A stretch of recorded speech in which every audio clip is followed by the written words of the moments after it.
Hello everyone, welcome to Lakshmi talks YouTube channel. ఈరోజు నేను మీకు చెప్పబోయే కథ తండ్రి సాయం. మంచం మీద ఇంకా పడుకొని ఉండగానే ఈరోజు సోమవారం అని స్వామికి గుర్తుకొచ్చింది. ఇందాకే శుక్రవారం చివరి క్లాస్ అయినట్టుంది. అప్పుడే సోమవారం వచ్చేసింది. ఏదో భూకంపం వచ్చేసి తన పాఠశాల భవనం నేలమట్టమైపోతే బాగుండునని అనుకున్నాడు. కానీ ఆ భవనం ఆల్బర్ట్ మిషన్ స్కూల్ భవనం. ఇలాంటి ప్రార్థనలను తట్టుకుంటూ 100 ఏళ్ల నుంచి బతికే ఉంది. 9 గంటలయ్యేసరికి స్వామి ఏడుపు గొంతుతో అన్నాడు, నాకు తలనొప్పిగా ఉంది. తల్లి అయితే స్కూలుకు జట్కాలో వెళ్ళు అంది. అంటే స్కూలు చేరేసరికి నా ప్రాణాలు పోవాలనా? జట్కాలో ఎన్ని ఎగుడుదిగుళ్ళుంటాయో తెలుసా? ఈరోజు ఏమైనా ముఖ్యమైన పాఠాలున్నాయా? ముఖ్యమైనవా? ఇంకా నయం, ఆ భూగోళ శాస్త్రం టీచర్ అదే పాఠాన్ని ఏడాదికి పైగా చెప్తూనే ఉన్నాడు. ఇంకా గణిత శాస్త్రం, ఆ టీచర్ అయితే క్లాస్ అంతా మమ్మల్ని కొట్టడంతోనే మునిగిపోతాడు. ముఖ్యమైన పాఠాలంట. అమ్మ, స్వామి ఈ రోజుకు స్కూలుకు వెళ్ళనక్కర్లేదని ఉదారంగా చెప్పింది. ఉదయం 9:30కు మామూలుగానైతే ప్రార్థనా గదిలో అరుస్తూ ఉండవలసిన స్వామి తన తల్లి గదిలో బెంచి మీద పడుకొని ఉన్నాడు. తండ్రి అడిగాడు, ఇవాళ స్కూలు లేదా? తలనొప్పి, స్వామి సమాధానమిచ్చాడు. నాన్సెన్స్, లేచి తయారై వెళ్ళు.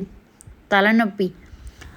ఆదివారాలు అంతా వేలం వెర్రిగా తిరగకుండా ఉంటే సోమవారం ఇంత తలనొప్పి ఉండదు. తండ్రి ఎంత మొండివాడో తెలిసిన స్వామి మాట మార్చాడు. క్లాసుకు ఆలస్యంగా వెళ్ళలేను.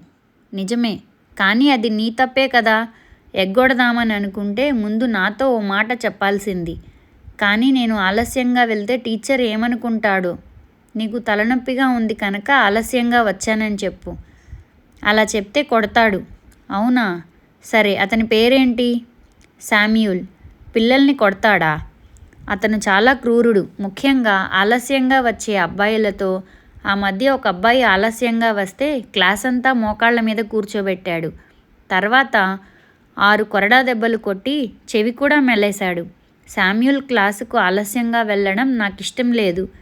అతనంత క్రూరుడైతే మీ హెడ్ మాస్టర్కు అతని మీద ఫిర్యాదు చెయ్యొచ్చుగా. హెడ్ మాస్టర్కు కూడా అతనంటే భయమేనట. అతను అంత క్రూరుడు. అక్కడి నుంచి శామ్యూల్ ఎంత హింసాయుతంగా ప్రవర్తిస్తాడో స్వామి తండ్రికి వర్ణించి చెప్పాడు. అతను కొరడాతో కొట్టడం ప్రారంభిస్తే విద్యార్థి చేతి మీద రక్తం కనిపించే వరకు ఎలా శాంతించడో, ఆ రక్తం చేతితో నుదుటి మీద కుంకుమలా ఎలా రాయిస్తాడో చెప్పాడు. వీటితో తండ్రి తనను ఆలస్యంగానైనా వెళ్ళమని బలవంతం చేయడని స్వామి అనుకున్నాడు. కానీ తండ్రి ప్రవర్తన విచిత్రమైన మలుపు తిరిగింది. ఆయనకు ఆవేశం వచ్చింది. వీళ్ళెవరు మన పిల్లల్ని పందుల్లా కొట్టడానికి? ఇలాంటి వాళ్లను ఉద్యోగాల నుంచి తీసిపారేయాలి. దీని ఫలితంగా స్వామి ఆలస్యంగా స్కూలుకు వెళ్తే ఏం జరుగుతుందో చూడాలన్న నిర్ణయం తీసుకున్నాడు తండ్రి. స్వామితో పాటు హెడ్ మాస్టర్కు ఓ లేఖ కూడా పంపాలని నిర్ణయించాడు. స్వామి ఎంత మొత్తుకున్నా నాన్న వినిపించుకోలేదు. స్వామి స్కూలుకు వెళ్ళక తప్పలేదు. నువ్వు లేఖలో ఏం రాశావు నాన్న? అడిగాడు భయం భయంగా స్వామి. నీకు సంబంధించింది కాదులే, నీ హెడ్ మాస్టర్కు ఇచ్చి నువ్వు క్లాస్కు వెళ్ళు. మా శామ్యూల్ టీచర్ గురించి ఏమైనా రాసావా? బోలెడు రాశాను. మీ హెడ్ మాస్టర్ చదివితే శామ్యూల్ని స్కూల్ నుంచి తొలగించి పోలీసులకు కూడా పట్టిస్తాడు. ఆయనేం చేస్తాడు నాన్న?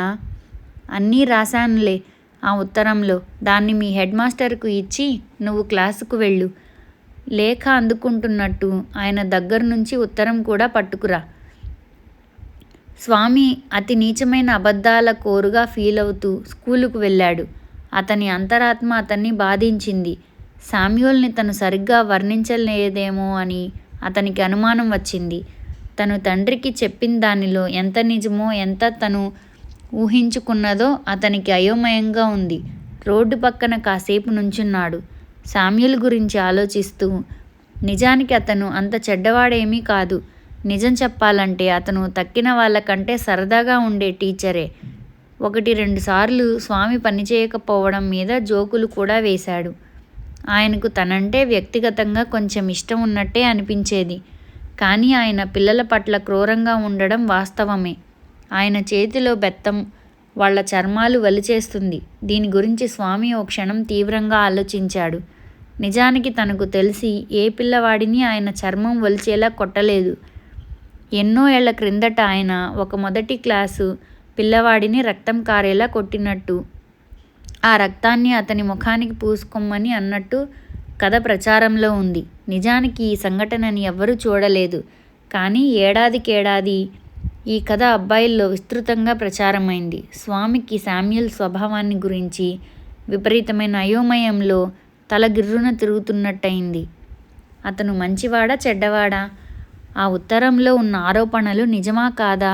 స్వామికి వెంటనే పరిగెత్తి ఇంటికి వెళ్ళి తండ్రికి ఉత్తరం ఇచ్చి వెనక్కి తీసేసుకోమని చెప్పాలని అనిపించింది. కానీ తన తండ్రి చాలా మొండివాడు. తన పసుపు రంగు స్కూలు భవనం సమీపించే కొద్దీ తను అబద్ధం చెప్పి తన టీచర్ జీవితాన్ని నాశనం చేస్తున్నట్టు అనిపించింది. హెడ్ మాస్టర్ అతన్ని ఉద్యోగం నుంచి తీసేసి పోలీసులకు చెప్తే వాళ్ళు అతనికి సంకెళ్ళు వేసి జైల్లో పెట్టేస్తారేమో. అతని ఈ అవమానానికి, అగౌరవానికి, దుఃఖానికి కారకుడెవడు? స్వామి వణికాడు. శామ్యూల్ని తలుచుకునే కొద్దీ అతని పట్ల జాలి ఎక్కువైంది. ఆ నల్లని ముఖం, చిన్న ఎర్రబారిన కళ్ళు, సన్నని మీసం, షేవింగ్ చేసుకొని చెంపలు, పసుపు రంగు కోటు. ఈ రూపం స్వామిని బాధతో నింపేసింది. తన జేబులోని ఉత్తరం బరువుగా తోస్తూ తను ఒక మరణశిక్ష అమలు చేసేవాడిలా అనిపించాడు. ఒక్క క్షణం తన తండ్రి మీద కోపం తన్నుకు వచ్చింది. అంత మొండిపట్టు పట్టేవాడు రాసిన ఉత్తరాన్ని తను చెత్తబుట్టలో ఎందుకు పారేయకూడదు అనుకున్నాడు. స్కూలు గేటులోకి ప్రవేశిస్తూ ఉండగా ఒక పరిష్కారం లాంటిది తోచింది. తను ఈ ఉత్తరాన్ని వెంటనే హెడ్ మాస్టర్కి ఇవ్వడు. స్కూలు సమయం ముగిశాక ఇస్తాడు. ఆ మేరకు తన తండ్రి మాటను జవదాటి తన స్వేచ్ఛను ప్రకటించుకుంటాడు. ఇందులో తప్పేమీ లేదు. పైగా తన తండ్రికి ఈ విషయం తెలిసే అవకాశం కూడా లేదు. ఉత్తరాన్ని సాయంత్రం ఇవ్వడంలో మతలబు ఏమిటంటే, ఈలోగా ఉత్తరంలోని విషయాలు న్యాయమనిపించేలా శామ్యూల్ ఈరోజు ఏదైనా చేయకపోతాడా అని. స్వామి తన క్లాసు గది ముందు నించున్నాడు. శామ్యూల్ గణితం బోధిస్తున్నాడు. స్వామికేసి ఓ క్షణం అలా చూశాడు. స్వామి తన మీద పడి రక్కేస్తే బాగుండుననుకున్నాడు స్వామి. కానీ శామ్యూల్ మామూలుగా ఇప్పుడే వస్తున్నావా క్లాసుకు అని అడిగాడు. అవును సార్, అరగంట ఆలస్యంగా వచ్చాను. నాకు తెలుసు సార్. స్వామి అతను తనని కొడతాడేమోనని ఆశగా చూశాడు. దాదాపు ప్రార్థించాడు. ఎందుకు ఆలస్యమైంది? మీరేమంటారో చూద్దామని అనబోయి తమాయించుకొని తలనొప్పిగా ఉంది సార్ అన్నాడు. మరైతే స్కూలుకి ఎందుకు వచ్చావు అసలు? శామ్యూల్ నుంచి ఈ ప్రశ్నను ఊహించలేదు. మా నాన్న నేను క్లాసులు మిస్ అవ్వకూడదని అన్నారు సార్ అన్నాడు స్వామి. శామ్యూల్కి ఇది చాలా నచ్చినట్టుంది. మీ నాన్న సరిగ్గా చెప్పారు. అందరి తండ్రులు ఇలా ఉంటే బాగుండు. అయ్యో పిచ్చి పీనుగా, మా నాన్న నీకు ఎంత అపకారం చేశాడో నీకు తెలిస్తేగా అనుకున్నాడు స్వామి.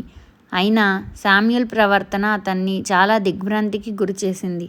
సర్లే, నీ చోటులో కూర్చో. తలనొప్పి ఇంకా ఉందా? కొద్దిగా ఉంది సార్.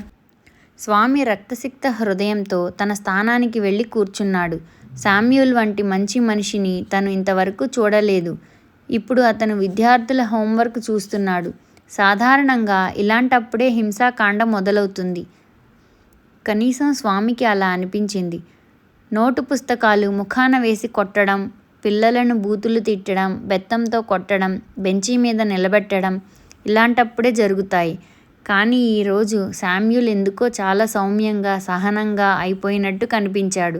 సరిగ్గా రాయని పుస్తకాలను పక్కకు తోసేశాడు. బెత్తాన్ని అలా పిల్లలకు తాకించి వదిలేశాడు. ఎవరినీ కొన్ని నిమిషాలకు మించి నించోబెట్టలేదు. స్వామి వంతు వచ్చింది. తనకు ఈ అవకాశం వచ్చినందుకు స్వామి భగవంతుడికి ధన్యవాదాలు చెప్పుకున్నాడు. స్వామినాథన్, నీ హోంవర్క్ ఏది అడిగాడు. నేను హోంవర్క్ అసలు చేయలేదు సార్ అని చెప్పాడు స్వామి. ఒక్క క్షణం నిశ్శబ్దం. ఎందుకు, తలనొప్పా అడిగాడు శామ్యూల్. అవును సార్. సరేలే కూర్చో అన్నాడు. ఈ శామ్యూల్కు ఏమొచ్చిందా అనుకుంటూ కూర్చున్నాడు స్వామి. అతని క్లాస్ అయిపోవచ్చింది. స్వామికి నిస్పృహగా అనిపించింది. చివరి పీరియడ్ కూడా శామ్యూలే తీసుకున్నాడు. ఈసారి భారతదేశ చరిత్ర బోధించే క్లాసు.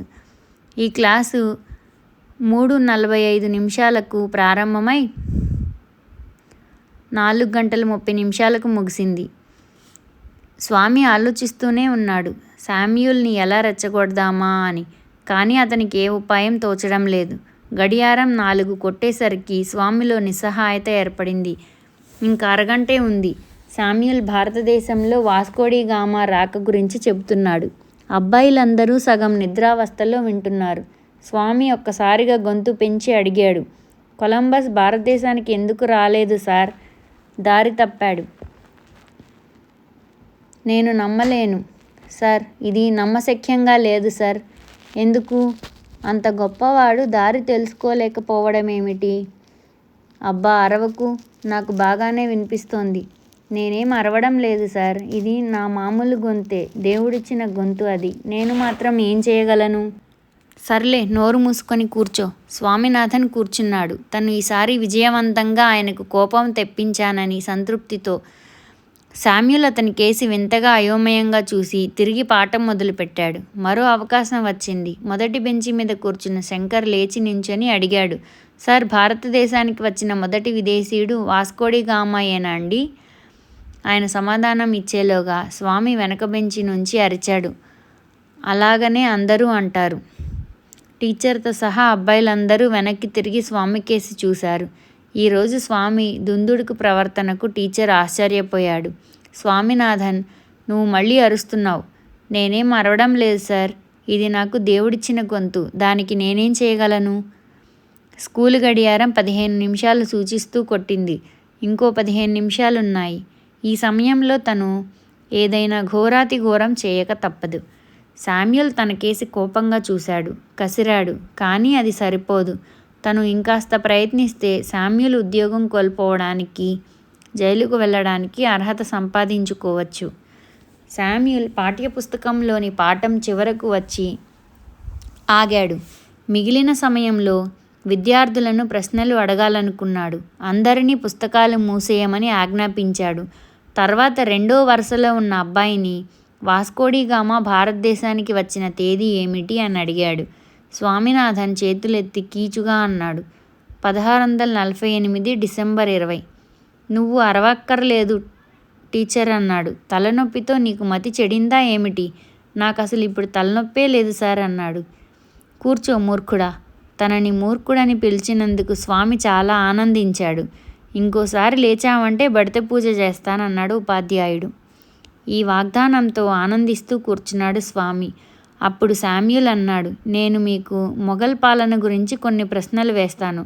వాళ్ళందరిలో ఎవరిని మీరు అతి గొప్ప చక్రవర్తిగా, అతి శక్తి సామర్థ్యాలు కలిగిన చక్రవర్తిగా, అతి గొప్ప మతావలంబికుడైన చక్రవర్తిగా పరిగణిస్తారు అని అడిగాడు. స్వామి లేచి నించున్నాడు. టీచర్ వెంటనే, ఖచ్చితంగా నువ్వు కూర్చో అన్నాడు. నాకు జవాబు చెప్పాలని ఉంది సార్. కూర్చో. లేదు సార్, నాకు జవాబు చెప్పాలని ఉంది. నువ్వు మళ్ళీ లేచి నించుంటే నేనేం చేస్తానని చెప్పను. మీరు బెత్తంతో నా మణికట్టున మోది దానితో నుదుటి మీద నొక్కుకునేలా చేస్తానన్నారు సార్. సరే ఇలారా. స్వామి ఆనందంగా లేచి వేదికపైకి గెంతుకుంటూ వెళ్ళాడు.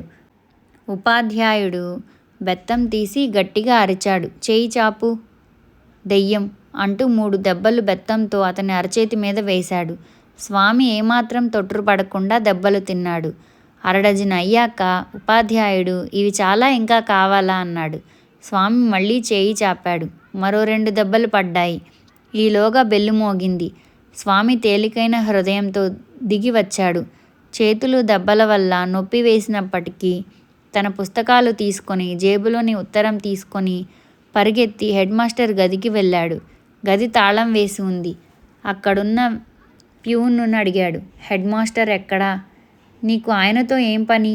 మా నాన్న ఆయనకు ఉత్తరం ఇచ్చారు. ఆయన మధ్యాహ్నం నుంచి సెలవు మీద ఉన్నారు. మరో వారం దాకా రారు. కావాలంటే ఆ ఉత్తరాన్ని అసిస్టెంట్ హెడ్ మాస్టర్కి ఇవ్వు. ఆయన ఇంకాసేపట్లో ఇక్కడికి వస్తారు. ఎవరాయన? మీ టీచర్ శామ్యూల్. మరికొన్ని క్షణాల్లో ఆయన వస్తారు. స్వామినాథన్ పరిగెత్తి అక్కడి నుంచి పారిపోయాడు. ఉత్తరం తీసుకొని ఇంటికి వెళ్ళగానే తండ్రి, నువ్వు ఈ ఉత్తరాన్ని ఇవ్వవని నాకు తెలుసు పిరిగిపందా అన్నాడు. నేనేం చెయ్యను, మా హెడ్ మాస్టర్ సెలవులో ఉన్నాడు. ఒట్టు స్వామి చెప్పడం ప్రారంభించాడు. పిరికి పందవే కాక అబద్ధాల కోరువి కూడా అన్నాడు తండ్రి. స్వామి కవరు తీసి పట్టుకొని హెడ్ మాస్టర్ రాగానే నేను ఈ ఉత్తరం ఇస్తాను నాన్న అన్నాడు. తండ్రి ఆ ఉత్తరాన్ని లాక్కొని చింపి తన టేబుల్ కింద ఉన్న చెత్తబుట్టలో వేశాడు. నువ్వు ఇంకోసారి నా సహాయం కోసం రాకు. శామ్యూల్ నీ పీక పిసికినా సరే, నీకు శామ్యూల్ వంటి టీచరే తగినవాడు. కథ సమాప్తం. మీకు ఈ కథ నచ్చినట్లయితే వీడియోని లైక్ చేసి సబ్స్క్రైబ్ చేసుకోండి. ధన్యవాదాలు.